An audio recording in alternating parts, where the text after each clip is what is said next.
है, कोई मज़ा नहीं आ रहा। जिधर जाते हैं लोग कहते हैं फार्म 47, ताने देते हैं लोग, गालियाँ निकालते हैं आगे से। तो इस तरह कोई मज़ा नहीं आ रहा जब तक हम अपना मैंडेट खुद जीत कर सामने ना आए।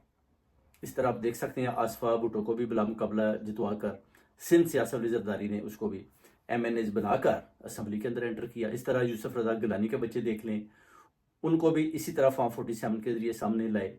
और बहुत ज़्यादा इस तरह जो लोग हैं वो अपने बच्चों को और अपनी सीटों को फॉर्म 47 के सहारे वो असम्बली तक पहुँचे और उनको लाने में भरपूर जो किरदार अदा किया गया वो अदारों की तरफ से है। अदारों में यानी चंद जर्नैल जिन्होंने उनका भरपूर साथ दिया और उनको उस मकाम तक पहुंचाया जिधर वो पहुंचना चाहते थे। उसमें अपना मोहसिन नकवी को भी देख लें आप, वो भी बेसिकली अपना एस्टेब्लिशमेंट का तर्जमान भी है और ऊपर से जो वजीर आला मरीम नवाज उसके अंडर है और वो उसके ऊपर काम करता है। कोई भी ऐसा काम जो मरीम नवाज करना चाहती है, अगर मोहसिन नकवी इजाज़त नहीं देता